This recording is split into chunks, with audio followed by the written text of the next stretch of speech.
Gordon the big engine was feeling ill and out of steam. "Your tubes need replacing," said the Fat Controller. "You shall go to the work to have a new set fitted." But that left the Fat Controller with a rather large problem. He needed to find an engine to take tomorrow's express, but the engines who could take it had their own jobs to do.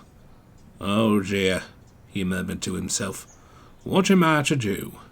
Suddenly, he remembered the visiting engine from the rail tour earlier that day. "I wonder," the Fat Controller thought, and went to telephone the rail tour manager. The engine, whose name was Cock of the North, was talking with Thomas and Percy about his many adventures. "And I told that galloping sausage that he was as useful as a coal train to Newcastle," Cock of the North finished. Thomas and Percy laughed. "I say," the visitor went on, "would you like to hear about the time I went to Aberdeen?" "Yes, please," the tank engine squeaked. Cock of the North began. "I woke up one morning, made it to the station. I heard a strange whistle. It sounded like—" "Just a minute," ordered the Fat Controller. "Now, I need an engine to pull the express tomorrow while Gordon is at the works. And you, Cock of the North—" "Please, sir, you can call me North if you wish," the big engine said. "My full name is rather time-consuming, if you feel my meaning." "Very well, North," said the Fat Controller. "As I was saying, the rail tour manager allowed me to borrow you to pull the express." "Oh, thank you, sir," said North. "I'll do my best." "There's a good engine," said the Fat Controller. "I expect good things from you tomorrow." The next morning, North puffed into the station ready for his express run.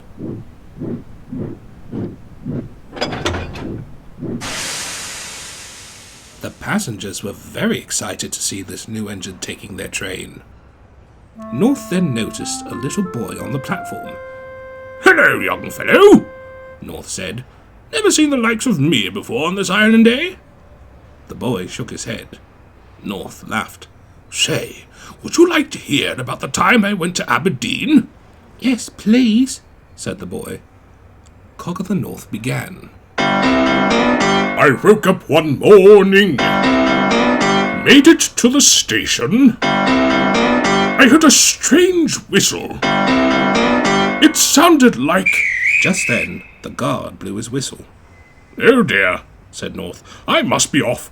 Can't keep the passengers waiting."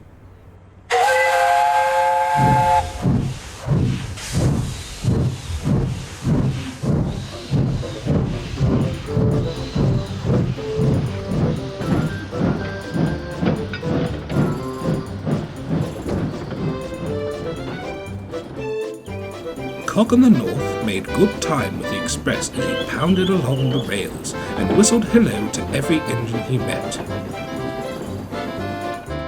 North soon came to the end of the line. The passengers were delighted to have had a splendid journey. However, on the way back to Knapford, there was trouble.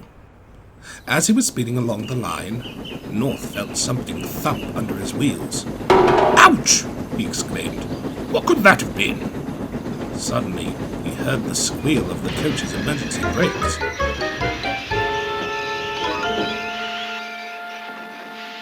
Once the train had stopped, the driving guard checked to see what had happened. Luckily, none of the passengers were hurt, but one of the coach's bogies had come off the track.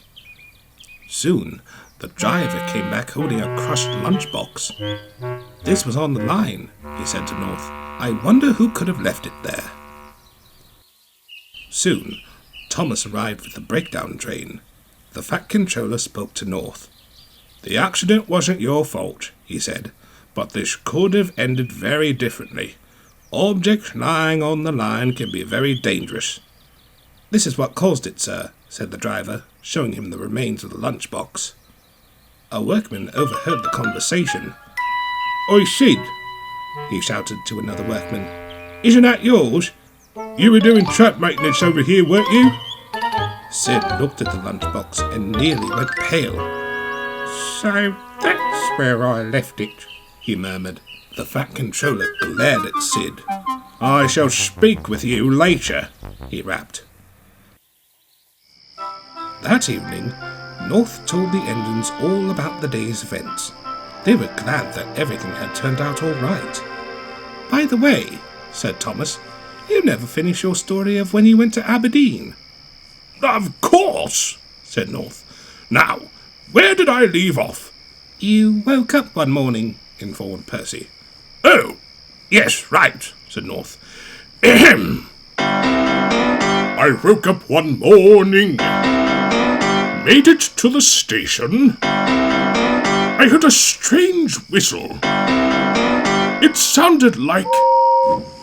Just then, Gordon puffed up to the turntable.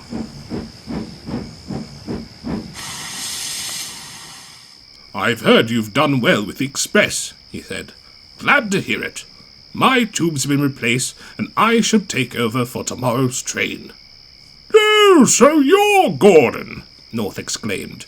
"Back from the works!" He looked at the other engines. "You all know what this means, don't you?" The other engines looked at him puzzled. "Gordon's alive!"